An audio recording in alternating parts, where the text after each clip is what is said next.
ಮಾನ್ಯ ಪ್ರದೀಪ್ ಈಶ್ವರ್ ಅವರಿಗೆ ಭಾಳ ಅಭಾರಿಯಾಗಿದ್ದೀನಿ. ಸುಧಾಕರ್ ಅಲ್ಲ, ಅವ್ರ ಅಪ್ಪನ ಕೈಯಲ್ಲೂ ಆಗಲ್ಲ ಅಂತೇಳಿ ಮಿಸ್ಟರ್ ಎಂ ನೀವಲ್ಲ, ನಿಮ್ಮ ಅಪ್ಪನ ಕೈಯಲ್ಲೂ ನನ್ನನ್ನು ಟಚ್ ಮಾಡೋಕ್ಕಾಗಲ್ಲ, ಬರ್ದಿಟ್ಕೋ. ಕಳೆದ ವರ್ಷ ನಡೆದ ಚಿಕ್ಕಬಳ್ಳಾಪುರ ನಗರಸಭೆ ಅಧ್ಯಕ್ಷ ಹಾಗೂ ಉಪಾಧ್ಯಕ್ಷರ ಚುನಾವಣೆಯಲ್ಲಿ ಶಾಸಕ ಪ್ರದೀಪ್ ಈಶ್ವರ್ ಹಾಗೂ ಸಂಸದ ಡಾಕ್ಟರ್ ಕೆ ಸುಧಾಕರ್ ಇಬ್ಬರೂ ಸಹ ನಗರಸಭೆಯ ಗದ್ದುಗೆ ಹಿಡಿಯಬೇಕು, ತಮ್ಮದೇ ಬೆಂಬಲಿಗರು ಅಧ್ಯಕ್ಷ ಉಪಾಧ್ಯಕ್ಷರಾಗಬೇಕು ಅಂತ ಪಟ್ಟು ಹಿಡಿದು ಪ್ರತಿಷ್ಠೆಯ ಜಿದ್ದಾಜಿದ್ದಿಗೆ ಬಿದ್ದಿದ್ರು. ಆದರೆ ಅಂದು ಭಾರಿ ಹೈಡ್ರಾಮಾಗಳ ನಡುವೆ ನಡೆದ ಚುನಾವಣೆಯಲ್ಲಿ ಅಂತಿಮವಾಗಿ ಕಾಂಗ್ರೆಸ್ನ 6 ಮಂದಿ ಸದಸ್ಯರೇ ಕಾಂಗ್ರೆಸ್ ಪಕ್ಷದ ಅಧಿಕೃತ ಅಭ್ಯರ್ಥಿ ವಿರುದ್ಧವೇ ಮತ ಚಲಾಯಿಸಿದ್ರು. ಕಾಂಗ್ರೆಸ್ನ 6 ಮಂದಿ ಸದಸ್ಯರು ಸಂಸದ ಸುಧಾಕರ್ ಜೊತೆಯಲ್ಲೇ ಬಸ್ನಲ್ಲಿ ಬಂದು ಸುಧಾಕರ್ ಬೆಂಬಲಿತ ಅಭ್ಯರ್ಥಿಗಳನ್ನು ಅಧ್ಯಕ್ಷ ಹಾಗೂ ಉಪಾಧ್ಯಕ್ಷರಾಗಿ ಆಯ್ಕೆ ಮಾಡಿದರು. ಇದರಿಂದ ಕಾಂಗ್ರೆಸ್ ಪಕ್ಷದ ಜಿಲ್ಲಾಧ್ಯಕ್ಷ ಕೇಶವ್ ರೆಡ್ಡಿ ಜಿಲ್ಲಾಧಿಕಾರಿಗಳ ನ್ಯಾಯಾಲಯದ ಮೊರೆ ಹೋಗಿದ್ದು, ನ್ಯಾಯಾಲಯ 6 ತಿಂಗಳ ಕಾಲ ವಿಚಾರಣೆ ನಡೆಸಿ ಅಡ್ಡ ಮತದಾನ ಮಾಡಿದ್ದ 6 ಮಂದಿ ಸದಸ್ಯರನ್ನ ಅನರ್ಹಗೊಳಿಸಿ ಆದೇಶ ಹೊರಡಿಸಿದೆ. 2ನೇ ವಾರ್ಡಿನ ಸದಸ್ಯೆ ರತ್ನಮ್ಮ, 22ನೇ ವಾರ್ಡಿನ ಸ್ವಾತಿ ಮಂಜುನಾಥ್, 24ನೇ ವಾರ್ಡಿನ ಅಂಬಿಕಾ, 27ನೇ ವಾರ್ಡಿನ ನೇತ್ರಾವತಿ ಹಾಗೂ 7ನೇ ವಾರ್ಡಿನ ಸತೀಶ್ ಮತ್ತು 13ನೇ ವಾರ್ಡಿನ ನಿರ್ಮಲಾ ಪ್ರಭುರವರನ್ನು ಅನರ್ಹಗೊಳಿಸಿ ಆದೇಶ ಮಾಡಲಾಗಿದೆ. ಅಂತಿಮವಾಗಿ ಕಾಂಗ್ರೆಸ್ ಪಕ್ಷದ ಸದಸ್ಯರು ಪಕ್ಷದ ವಿಪ್ ಉಲ್ಲಂಘಿಸಿ ಬಿಜೆಪಿ ಬೆಂಬಲಿತರಿಗೆ ಮತ ಹಾಕಿರುವುದು ಖಾತರಿಯಾಗಿದ್ದು 6 ಮಂದಿಯನ್ನು ಅನರ್ಹಗೊಳಿಸಿ ಆದೇಶ ಹೊರಡಿಸಲಾಗಿದೆ. ಈ ಮೂಲಕ ಶಾಸಕ ಪ್ರದೀಪ್ ಈಶ್ವರ್ ಕಾಂಗ್ರೆಸ್ ಪಕ್ಷಕ್ಕೆ ಮೋಸ ಮಾಡಿದವರಿಗೆ ತಕ್ಕ ಪಾಠ ಕಲಿಸಿದ್ದೇವೆ ಅಂತ ಪ್ರತಿಕ್ರಿಯಿಸಿದ್ದಾರೆ. ಈಗ ಯಾರು ಪಕ್ಷ ವಿರುದ್ಧವಾಗಿ ಮತವನ್ನು ಚಲಾಯಿಸಿದರೋ ಅವರು ನಮ್ಮ ಅಧಿಕೃತ ಅಭ್ಯರ್ಥಿಯಾದಂಥ ಅಂಬರೀಷ್ ಮತ್ತು ಮೀನಾಕ್ಷಿ ಅವರಿಗೆ ಮತ ಹಾಕಬೇಕು ಅಂತೇಳಿ ನಾವು ಸಭೆಯನ್ನು ಮಾಡಿ ಸಭೆಯಲ್ಲಿ ತೀರ್ಮಾನ ಮಾಡಿ ವಿಪ್ಪನ್ನು ಜಾರಿ ಮಾಡಿದ್ರು ಸಹ ಇವತ್ತು ಅವರ ಸ್ವಂತ ಹಿತಾಸಕ್ತಿಯಿಂದ ಅವರು ಸ್ವಂತ ಲಾಭಕ್ಕೆ ಅವರು ಪಕ್ಷಕ್ಕೆ ದ್ರೋಹ ಮಾಡಿ ಪಕ್ಷದ ಅಧಿಕೃತ ಅಭ್ಯರ್ಥಿ ವಿರುದ್ಧವಾಗಿ ಮತವನ್ನು ಚಲಾವಣೆ ಮಾಡಿದರು. ಅದರ ಒಂದು ಅಡಿಯಲ್ಲಿ ನಾವು ಇವ್ರನ್ನ ಅಮಾನತು ಮಾಡಬೇಕು, ಅನರ್ಹ ಮಾಡಬೇಕು ಅಂಥೇಳಿ ನಾನು ಜಿಲ್ಲಾಧಿಕಾರಿಗಳ ನ್ಯಾಯಾಲಯದಲ್ಲಿ ಮೊಕದ್ದಮೆಯನ್ನು ಹಾಕಿದ್ವಿ.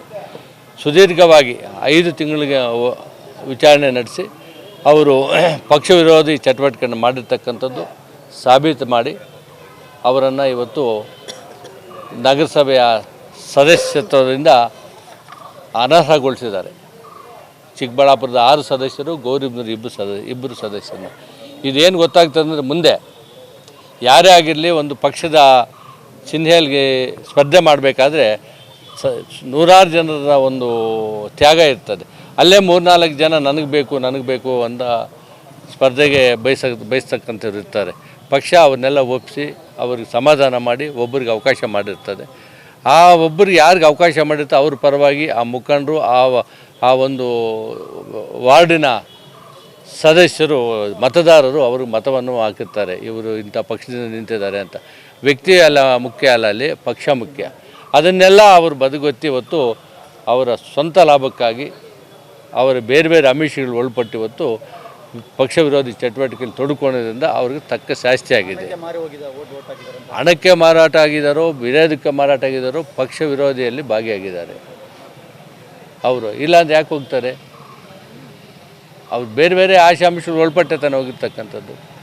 ತಾವೆಲ್ಲ ನೋಡಿದ್ರಿ ಮೊನ್ನೆ 2ನೇ ಅವಧಿಯಲ್ಲಿ ಮೊನ್ನೆ ಚುನಾವಣೆ ನಗರಸಭೆ ಅಧ್ಯಕ್ಷ ಚುನಾವಣೆ ದಿವಸ ಯಾರ ಜೊತೆಗೆ ಬಂದರು, ಯಾರ ಜೊತೆಯಲ್ಲಿ ಅವರು ಬಿಫಾರ್ಮ್ ಕೊಟ್ಟಿದ್ರು, ಅವ್ರ ಚಿಹ್ನೆಯಲ್ಲಿ ಗೆದ್ದಿದ್ರ ಅಂಥವ್ರ ಜೊತೆಯಲ್ಲಿ ಸೇರಿಕೊಂಡು ಬಂದು ಇವತ್ತು ನಮ್ಮ ಪಕ್ಷದ ಅಭ್ಯರ್ಥಿ ವಿರುದ್ಧವಾಗಿ ಮತವನ್ನು ಹಾಕಿದರು. ಹಾಗಾಗಿ ಅವ್ರಿಗೆ ತಕ್ಕ ಶಾಸ್ತಿ ಆಗಿದೆ. ಇದು ನ್ಯಾಯಾಲಯದಲ್ಲಿ ಅವರಿಗೆ ಆಗಿರ್ತಕ್ಕಂಥ ಹಿನ್ನಡೆ. ಮುಂದೆ ಅವರೇನಾದರೂ ಮುಂದೆ ನಗರಸಭೆಯಲ್ಲಿ ಚುನಾವಣೆಗೆ ಅವರಾಗಿರಲಿ ಅವ್ರ ಕುಟುಂಬದವರಾಗಿರಲಿ ಸ್ಪರ್ಧೆ ಮಾಡಿದ್ರೆ ಜನತಾ ನ್ಯಾಯಾಲಯ ತೀರ್ಪು ಕೊಡ್ತದೆ ಅವ್ರಿಗೆ.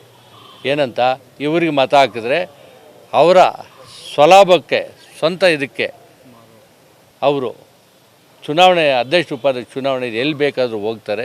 ಹಾಗಾಗಿ ಇವ್ರನ್ನ ಇಲ್ಲಿ ತಿರಸ್ಕಾರ ಮಾಡಬೇಕಂತೇಳಿ ಜನತಾ ನ್ಯಾಯಾಲಯದಲ್ಲೂ ಸಹ ಮುಂದೆ ಅವರಿಗೆ ಅವರ ಕುಟುಂಬದವರಿಗೆ ತಿರಸ್ಕಾರ ಮಾಡ್ತಾರೆ. ಅದನ್ನು ಮುಂದಿನ ದಿನಗಳಲ್ಲಿ ತಾವೇ ನೋಡ್ತೀರಿ. ಇನ್ನು ಪಕ್ಷಾಂತರ ನಿಷೇಧದ ಅಧಿನಿಯಮದ ಪ್ರಕಾರ ಕಾಂಗ್ರೆಸ್ ಪಕ್ಷದಿಂದ ವಿಪ್ ನೀಡಿದ್ರು ವಿಪ್ ಉಲ್ಲಂಘಿಸಿ ವಿರೋಧ ಪಕ್ಷದ ಅಭ್ಯರ್ಥಿಗೆ ಬೆಂಬಲಿಸಿ ಮತ ಚಲಾಯಿಸಿರುವ ಕಾರಣ 6 ಮಂದಿ ಕಾಂಗ್ರೆಸ್ ಸದಸ್ಯರನ್ನ ಅನರ್ಹಗೊಳಿಸಲಾಗಿದೆ. ಆದರೆ ಸದ್ಯ 6 ಮಂದಿ ಅನರ್ಹ ಸದಸ್ಯರು ಜಿಲ್ಲಾಧಿಕಾರಿಗಳ ನ್ಯಾಯಾಲಯದ ಆದೇಶ ಪ್ರಶ್ನಿಸಿ ಹೈಕೋರ್ಟ್ ಮೆಟ್ಟಿಲೇರೋ ತಯಾರಿಯಲ್ಲಿದ್ದಾರೆ. ಆದರೆ ಹೈಕೋರ್ಟ್ನಲ್ಲಿ ಅದೇನಾಗುತ್ತೋ ಏನೋ, ಅಷ್ಟರಲ್ಲೇ ನಗರಸಭಾ ಸದಸ್ಯರ ಅವಧಿಯೇ ಮುಕ್ತಾಯವಾದರೂ ಅಚ್ಚರಿ ಇಲ್ಲ. ಆದರೆ ಅಧಿಕಾರಕ್ಕಾಗಿ ನ್ಯಾಯಾಲಯದ ಹೋರಾಟ ಮಾಡಲಿದ್ದಾರೆ. ಸರ್, ಈಗಾಗಲೇ ಇಲ್ಲಿ DC ನ್ಯಾಯಾಲಯದಲ್ಲಿ ಈಗ ಏನು 6 ಜನ ಅನರ್ಹರಾಗಿದ್ದಾರೆ ಅಂಥೇಳಿ ಸುದ್ದಿ ಬಂದಿದೆ. ಆದರೆ ಅವರು ಮತ್ತೆ ಹೈಕೋರ್ಟ್ಗೆ ಹೋಗುವಂಥದ್ದಿದೆ. ಅಲ್ಲಿ ಕೂಡ ನಮ್ಮ ನಗರಸಭಾ ಸದಸ್ಯರುಗಳಿಗೆ ಯಾವುದೇ ರೀತಿ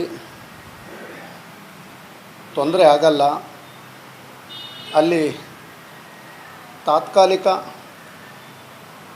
ತಡೆ ಅಂತೂ ತಂದೆ ತರ್ತಾರೆ ಅನ್ನೋ ನಂಬಿಕೆ ನಮಗಿದೆ. ಅದರ ಜೊತೆಗೆ ಏನು ನಮಗೆ ಬಹುಮತ ಕಳ್ಕೊಂಡಿದ್ದೀರಲ್ಲ ಅಂತ ಏನು ಸುದ್ದಿ ಓಡಾಡ್ತಾ ಇದೆ, ಬಹುಮತ 25 ಜನಕ್ಕೆ ಬರ್ತೀವಿ, ಏನು ಎಲೆಕ್ಟೆಡ್ ಮೆಂಬರ್ಸು. 25 ಜನದಲ್ಲಿ ನಾವು ಚುನಾವಣೆ ಅಂತ ಬಂದಾಗ ಮಾತ್ರ ನಾವು ಪಕ್ಷಗಳ ಕೆಲಸ ಮಾಡ್ತೇವೆ. ಆದರೆ ಒಂದು ಸಭೆ ಅಂತ ನಾವು ಮಾಡಿದಾಗ ಅಲ್ಲಿ ಬಹುಮತ ಸಾಬೀತುಪಡಿಸೋ ಅಂಥದ್ದು, ವಿಶ್ವಾಸ ಗಳಿಸೋ ಅದು ಸಬ್ಜೆಕ್ಟ್ ಮೇಲೆ ಹೋಗುತ್ತೆ ಸರ್. ಈ ಒಂದು ಊರಿನ ಸರ್ವತೋಮುಖ ಅಭಿವೃದ್ಧಿಗೆ ಪ್ರತಿಯೊಬ್ಬ ಗೌರವಾನ್ವಿತ ನಗರಸಭಾ ಸದಸ್ಯರು ಕೂಡ ಪಕ್ಷಾತೀತವಾಗಿ ಪ್ರತಿಯೊಂದು ಸಭೆಯನ್ನು ಕೂಡ ಬೆಂಬಲಿಸ್ತಾರೆ. ಅದರಲ್ಲಿ ಯಾವುದೇ ರೀತಿ ಅನುಮಾನ ಇಲ್ಲ.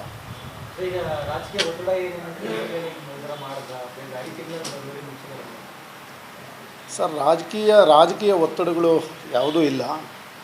ಕಾರಣ ಈಗಾಗಲೇ ಅವಿಶ್ವಾಸ ಗೊತ್ತುವಳಿ ಮಾಡಬೇಕು ಅಂತೇಳಿದ್ರೆ ಮ್ಯಾಕ್ಸಿಮಮ್ 18 ಜನ ಬೇಕಾಗ್ತದೆ. ಆ ಒಂದು ನಿಟ್ಟಲ್ಲಿ ನೋಡೋದಾದರೆ ಒಂದು ಪಕ್ಷ ಅಂತ ನೋಡಿದ್ರೆ ಕಾಂಗ್ರೆಸ್ಗೆ 10 ಸದಸ್ಯರಿದ್ದಾರೆ. ನಮ್ಮ ಡಾಕ್ಟರ್ ಕೆ. ಸುಧಾಕರ್ ಅವರ ನಾಯಕತ್ವದಲ್ಲಿ ಗೆದ್ದಿರ್ತಕ್ಕಂಥ ನಾವು 12 ಜನ ಇದ್ದೀವಿ. ಅದೇ ರೀತಿ JDS 2 ಇದೆ. ಕಾಂಗ್ರೆಸ್ ಜೊತೆ ಒಬ್ಬ ಪಕ್ಷ ಗೆದ್ದು ಹೋಗಿರ್ತಕ್ಕಂಥ ಜಾಫರ್ ಅವರೊಂದಿದೆ. ಏನು ಸಮಸ್ಯೆ ಇಲ್ಲ, 25 ಜನ ಇದ್ದೀವಿ. ಸಭೆ ಅಂತ ನಡೆದಾಗ ಪ್ರತಿಯೊಬ್ಬರು ಕೂಡ ಎಲ್ಲರೂ ಒಗ್ಗಟ್ಟಾಗಿ ಕೆಲಸ ಮಾಡ್ತೀವಿ ಅನ್ನೋ ನಂಬಿಕೆ ಇದೆ ಸರ್. ಒತ್ತಡಗಳು ಇದಾವ ಅಂತ ನಾನು ಹೇಳೋಕ್ಕೆ ಹೋಗೋದಿಲ್ಲ. ಯಾಕಂತೇಳಿದ್ರೆ ಗೌರವಾನ್ವಿತ DC ಸಾಹೇಬರು ಆದೇಶ ಆಗಿರುತ್ತೆ. ಆದರೆ ಮತ್ತೆ ನ್ಯಾಯಾಲಯಕ್ಕೆ ಹೋಗೋದಕ್ಕೆ ಇವ್ರಿಗೆ ಸಂಪೂರ್ಣ ಅಧಿಕಾರ ಇದೆ. ನ್ಯಾಯಾಲಯದ ಮೊರೆ ಹೋದಾಗ ಅಲ್ಲಿ ಒಂದು ತಡೆಯಾಜ್ಞೆ ತಂದರೆ ಪ್ರತಿಯೊಬ್ಬರಿಗೂ ಕೂಡ ಅವ್ರದ್ದೇ ಆದಂಥ ಹಕ್ಕಿರುತ್ತೆ ಸರ್. ಇನ್ನು ಅಂದು ಜಿಲ್ಲಾಧಿಕಾರಿಯಾಗಿದ್ದ ಆರ್ ಲತಾ ಅವರು ಸಚಿವ ಸುಧಾಕರ್ ಆಗಿದ್ದಾಗ ಪ್ರಭಾವ ಬಳಸಿ ಕಾಂಗ್ರೆಸ್ ಪಕ್ಷದವರು 6 ಸದಸ್ಯರ ವಿರುದ್ಧ ವಿಪ್ ಜಾರಿ ಮಾಡಿದ್ರೆ 2 ವರ್ಷಗಳ ಕಾಲ ಯಾವುದೇ ಕ್ರಮ ತೆಗೆದುಕೊಳ್ಳದೆ ದಿನಗಳು ಕಳೆದುಕೊಂಡು ಬಂದಿದ್ರು. ಇದೀಗ ಸರ್ಕಾರ ಬದಲಾಗಿ ಕಾಂಗ್ರೆಸ್ ಬಂದ ಮೇಲೆ ಕೇವಲ 6 ತಿಂಗಳಲ್ಲಿ ಸದಸ್ಯರನ್ನ ಅನರ್ಹ ಮಾಡಿದ್ದು ರಾಜಕೀಯ ಒತ್ತಡಕ್ಕೆ ಮಣಿದು ಜಿಲ್ಲಾಧಿಕಾರಿಗಳು ಮಾಡಿದ್ದಾರೆ ಎನ್ನುವ ಮಾತುಗಳು ಚಿಕ್ಕಬಳ್ಳಾಪುರದಲ್ಲಿ ಬಿಸಿ ಚರ್ಚೆಯಲ್ಲಿದೆ. ಕ್ಯಾಮರಾಮನ್ ಪ್ರವೀಣ್ ಜೊತೆ ಕಳವಾರ ಅರುಣ್, MMTV ನ್ಯೂಸ್, ಚಿಕ್ಕಬಳ್ಳಾಪುರ.